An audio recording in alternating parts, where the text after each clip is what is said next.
obviously, all of these new technologies and their potential application in humans raise ethical issues. And therefore, we decided we will close this session with a discussion of ethical considerations on crossing the germline. And there's obviously nobody better suited to do this than Arthur Caplan, who now over the last few years has been here in New York City at NYU. Arthur, it's a pleasure having you. Thank you. This stool is for you. Oh, good. Very good. Thank you. So thank you for having me. These presentations this morning were really fascinating, and I was very, very interested in the Chimera work and just trying to imagine how the new Congress will respond to that. But that will prove interesting. The achievement of bioethics, one of the great things people say, well, what do you get done? We have produced these disclosure slides, which you're looking at in front of all the talk. That's mine. It just says that I've worked with Janssen to develop a committee that helps them allocate unapproved medicines, and a similar thing with AbbVie. We're very proud of these slides in bioethics. No one else seems to care. So, germline engineering. The issue basically is, for all of the work we've heard about today, including all the mitochondrial, whether it's a spindle or nuclear transplant, can we do germline engineering? Will it be permitted? And as I think some of you know, it is considered a bright line by many that ought not ever be crossed, that we should not be altering the germline. You can do whatever you want with somatic cells. You can CRISPR even stem cells inside a person's body to do various things, but you can't cross the line of germline when it is going to be something inherited or passed on to future generations of humans. There are those who argue a little bit that it, in fact, ought not be done in certain types of animals, but we'll put that for another day. So I'm going to focus on the human issue and this bright line question. And I won't keep you in suspense. I think the germline engineering prohibition, ban, or bright line should not hold. I don't agree with it. I think that it should be crossed, but it's probably going to have to be something done on a case-by-case basis. But I don't see any overwhelming argument that says never. But one of the things I'm going to present to you is a little history. I'm old enough now so that I remember how this argument got going, and I think many of you in the room may be of the opinion that the argument about don't do germline engineering came from outside the medical community. But it didn't. It actually came from inside the scientific community and then was picked up on by ethicists, public citizens concerned about where genetic engineering might be going.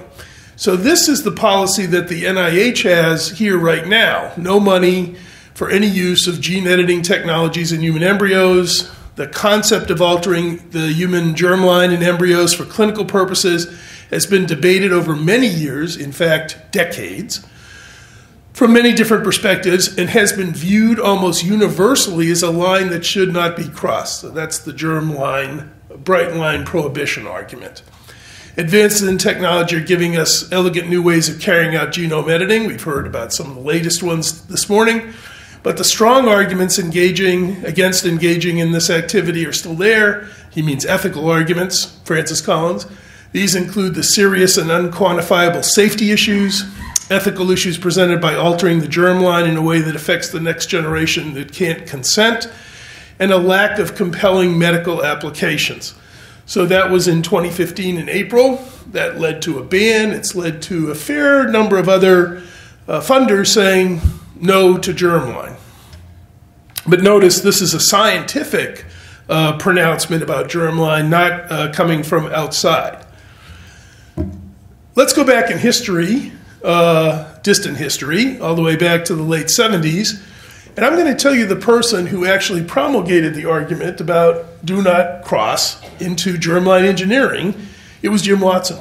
It wasn't an ethicist. It wasn't some, as Jim says here, left-wing nut or environmental kook. But based on the early recombinant DNA work, he knew that they were getting tremendous criticism from critics, some within the scientific community, few, but many outside it, who basically were saying we ought not do any type of recombinant DNA work. And this is his quote from People magazine, one of the non-peer-reviewed outlets that he sometimes spoke in. And he said, ever since we achieved a breakthrough in the area of recombinant DNA in 1973, left-wing nuts and environmental kooks have been screaming that we will create some kind of Frankenstein bug or Andromeda strain that will destroy us all. Now, Watson wanted to see recombinant DNA work proceed. That was his political goal, was to move things forward. He is not personally at all opposed to germline engineering. But he and many others, this is just a quote from 1998, basically decided to cut a deal with the public and with the world. And what they did was they said, let us do recombinant DNA work in microbes, let us do somatic cell engineering, and we promise you we won't do germline. And this is him saying partly the germline bright line was in order to get somatic therapy going, so it was said we're not doing germline. That's bad. The prohibition came from within the scientific community. It isn't something that came externally. It was, if you will, political. It was a bargain chip. If you let us go this far, we promise never to go over there. So the interesting fact about the history is that some of the objections and concerns were set by public statements by leading scientists, and I have some others rattling around here. This is Eric Lander. Back in 2000, I would have a ban in place on germline, not because I think we should never cross it, but I'd like somebody to have to rebut the presumption to repeal a ban when they thought it was time to try something like that. So this is major caution. But again, I want to point out, it's coming out of the scientific community. It's not that the public sort of was Svengali-like led over by critics who didn't know the science very well to say, oh, there must be something wrong with germline. This is generated internally within the scientific community, and I'm going to tell you, pure politics. This is Steve Pinker, who's not a geneticist, but a prominent scientific figure up at Harvard, MIT. The principal harm of germline editing is the risk of producing a sick or deformed child. Frankly, I suspect this risk will always be unacceptable, so most of the discussion about doing germline is moot. That's kind of funny. We ought to bring him to this conference. But that was, a year ago that he was making this kind of pronouncement. This is David Baltimore. We worry about people making changes without the knowledge of what those changes mean in terms of the overall genome. I personally think we're just not smart enough. Well, that's sad. And won't be for a long time, although it's not clear where we're going to get smarter per se, but to feel comfortable about the consequences of changing heredity, even in a single individual. So that comes from last year. So lest you think that this is just a fight between an ignorant public or fearful critics who don't like genetics, this whole debate has been triggered, in my view, by internal cautions issued by mainstream scientific leaders who have tried to let genetic engineering advance by, if you will, selling out the germline. And I think it's been bad politics. I mean, I think this is culpable. It's not the proper position, and it was a bargaining chip and remains a bargaining chip even to recent times. It doesn't make any sense. So my first point is reservations about germline engineering, whether it's funding or what sort of oversight it demands or whether it's time to proceed or whether we should finally have somebody get to this meeting and arrest everybody, is fueled by a political trade-off that was made some time ago. The second major event that occurred that really plays a role in germline here is something I'm going to ask you to answer. Jim Watson said in 1998, remember, he wanted germline engineering to happen. He just was, he thought it was too frightening to others or too likely to trigger concerns. when he drew his line, but he said some people are going to have some guts and try germline therapy without completely knowing that it's going to work. Okay. And that was in a speech out at a California university. And then by 2003, after 1998, he said, a failed germline experiment would be an unthinkable catastrophe. A human being born flawed, perhaps unimaginably so, owing to our manipulation of his or her genes. The consequences would be tragic. Not only would the affected family suffer, but all of humankind would lose because science would be set back. We can't afford, he's saying in 2003, a failure when in 1998 he said we ought to have some guts and somebody should try to pioneer and move things forward. Anybody want to tell me what changed in between 1998 and 2003? Something very big happened. Jesse Gelsinger died in a gene therapy experiment at the University of Pennsylvania. That's what happened that changed Watson's tune. It's what happened that changed the genetic community's tune about trying to use gene engineering both to repair diseases and even more difficult to imagine, to try to do germline engineering to either repair diseases or, as we heard, create tissues or cells that might someday be usefully applied in other animals or in us. When Gelsinger died, the entire field of gene therapy was set back at least a decade. I had arrived at the University of Pennsylvania about 9 months before this death occurred. I knew about what was going on in this experiment. There are all kinds of public accounts about what happened, most of which I think are not accurate, and I haven't really talked about them publicly because all the time I was at Penn I didn't feel like I could because I had a sort of vested interest. But whatever the various issues were that led to the death of Jesse Gelsinger, this became the warning Icarus story. It became a moral lesson that has also interfered with human germline engineering because it became the story of the warning of Icarus. Do not be hubristic, do not fly too high, do not go too fast. If you do and you fail, you will set the field back enormously. And it did. This is not a hypothetical, it's real. The Gelsinger death really caused tremendous turmoil in the gene therapy field. And remember, it's a single death in a human experiment. When I think back to the days when I first got into bioethics and people like Tom Starzl and Shumway and John Nigerian were pioneering organ transplant, I think for Starzl's liver transplant operations, something like the first 30 subjects died. This is one death. We are now in a much more risk-averse and highly litigious environment, very different from even what things were like in the 70s. So that death is the second reason that germline engineering has got this bright line and a restriction. It's for fear that the outcome, one bad outcome, would really set germline engineering efforts back tremendously. So again, just to repeat, initial objections did not come from outside critics, they came from inside to preempt objections to all genetic engineering, say no to the germline. When people now say we want to try germline, there is a certain kind of hypocrisy that critics are aware of, saying, well, I thought you told us you were never going to do that. How can we trust you now? Because you told us before no, and now you're saying yes. Why the shift? And then this lesson that I keep referring to, the Gelsinger death.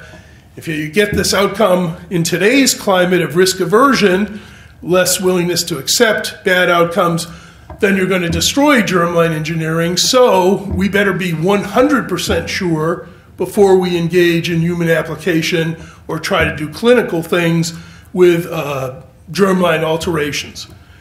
Now, there are certainly critics today out there who are saying, look, moving toward germline interventions, this is just one of many, in view of the high risks and unresolved ethical issues, nobody would argue for attempting germline modification that involves initiating a pregnancy. That's from May of this year.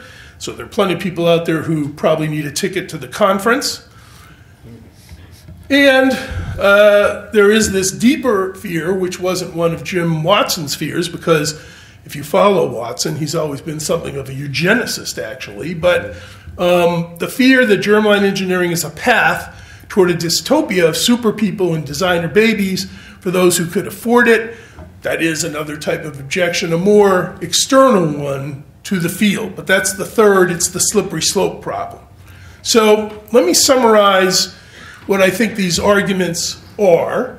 Then I just want to compare them to current work in mitochondrial alteration, the sort of thing we've heard about in the session, and then come back and see whether it passes muster against these objections, because I think it does.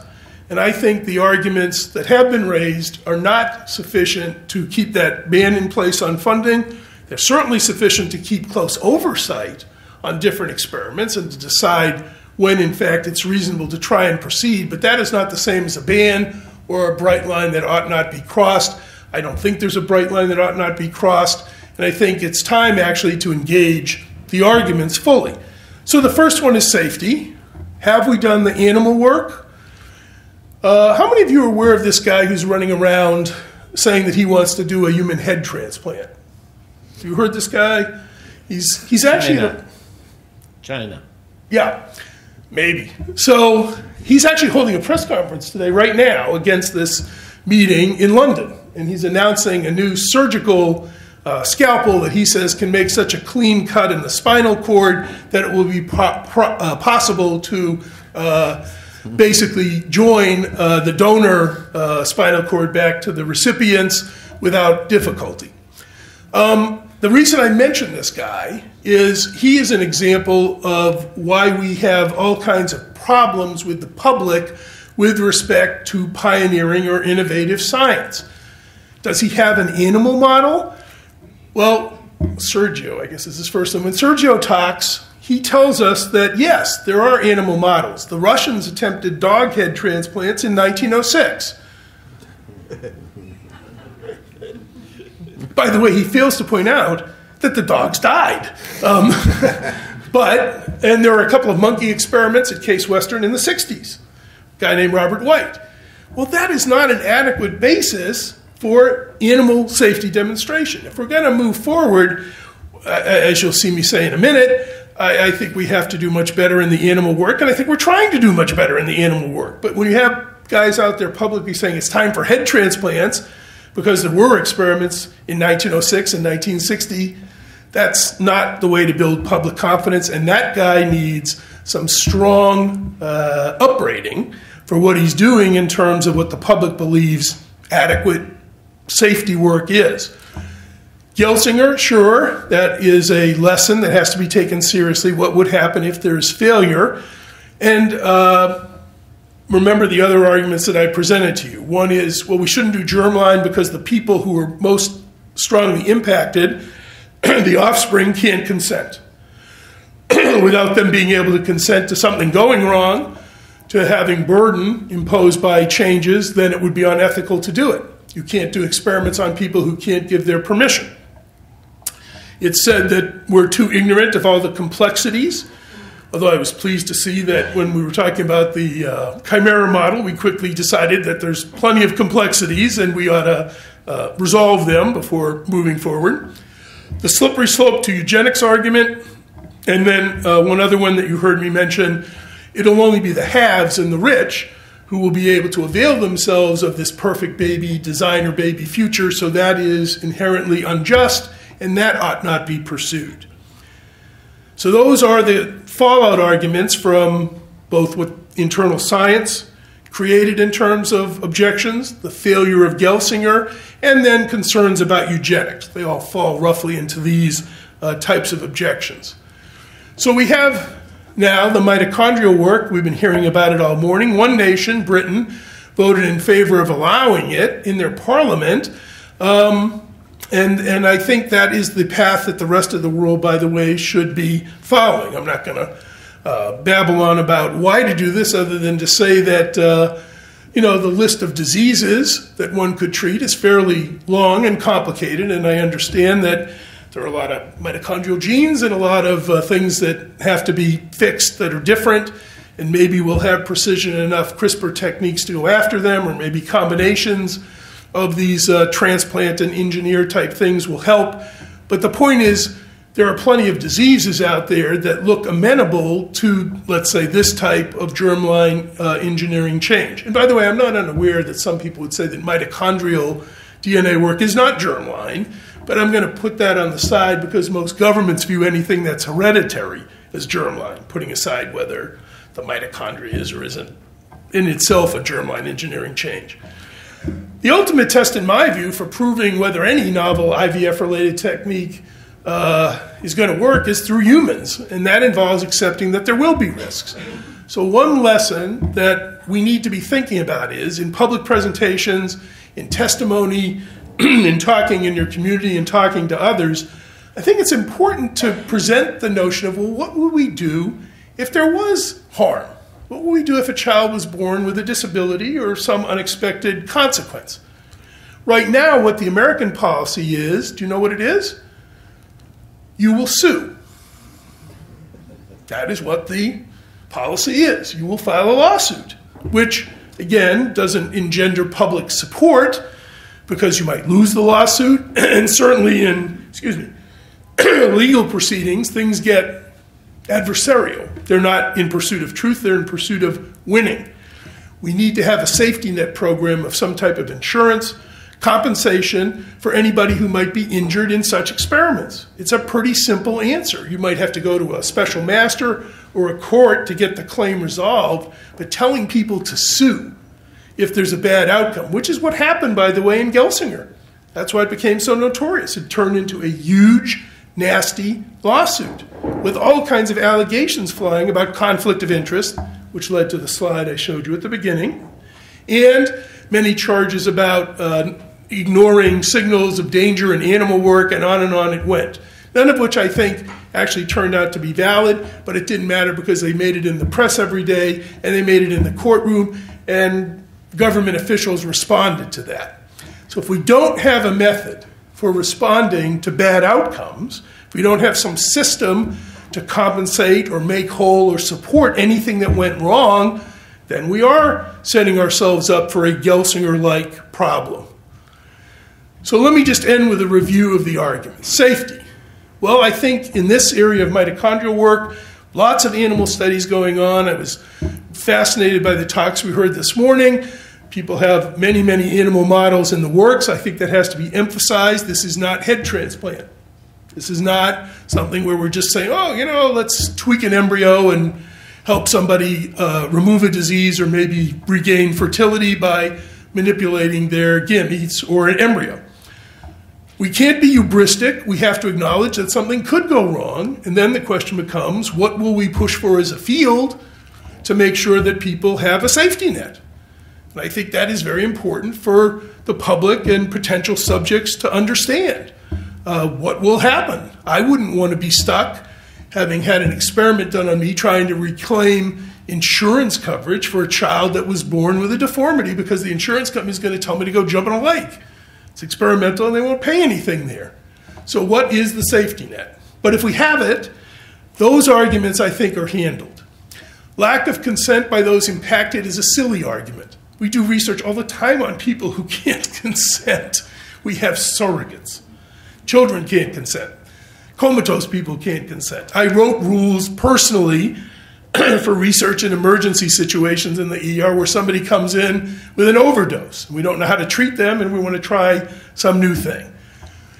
That's where the IRB makes a decision about whether it's worthwhile, and in the case of reproduction, we're going to have parents.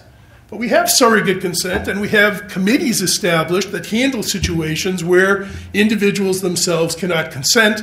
It's all over the place. It's a ridiculous argument.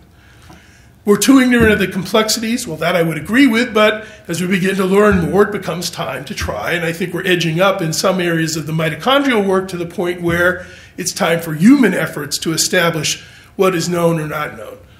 Slippery slope to eugenics? Well, that's possible, but it depends on what you're doing. So I don't think any of the mitochondrial work is going to produce super babies. If it produced a baby, that might be nice, but whether it's a super baby or some kind of otherwise designer infant, these techniques are not going there. Now, we could have techniques that do go there, but then we could review them and decide whether we want to go there or not. But to lump it all together and say, if we allowed, mitochondrial engineering, transplants into eggs or embryos, then tomorrow morning someone's going to use the same technique to make a super baby? What do one have to do with the other? It's simply a non sequitur. And lastly, advantaging the rich. Well, it would be nice if we could come up with ways to help the poor sometimes avail themselves of novel reproductive technology. And that is a political fight. This field should be engaged in that fight and trying to gain access for those who can't pay. Infertility treatment over the years has not concerned itself, in my view, enough with access for the poor. They just haven't. It's been a business, and too often for people who have the cash. So if we want to move forward and handle the advantaging argument, there is some duty to try and figure out how much do we do for free, or what sorts of things can we do to pressure companies to cover or ally with patient advocacy groups to make sure that there's some ability to get these things paid for. But I'll end on a real politic note. In the age of, we're not too far from Trump Tower, so I can end on this note. There's never been a medical advance that didn't advance because the poor couldn't get it. It's not going to stop anything. It never has. If you looked at anybody's neonatal unit in rich countries and then saw kids dying of dehydration in poor countries, no one's closing the neonatal ICU in the rich country.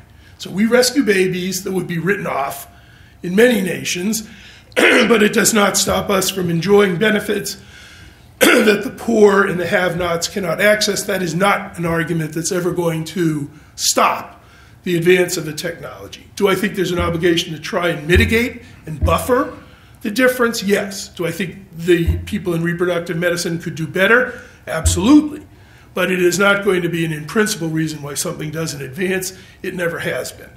So if you take those arguments off the table, I think the time has come to rethink the bright line and the prohibition that scientists imposed decades ago. Thank you.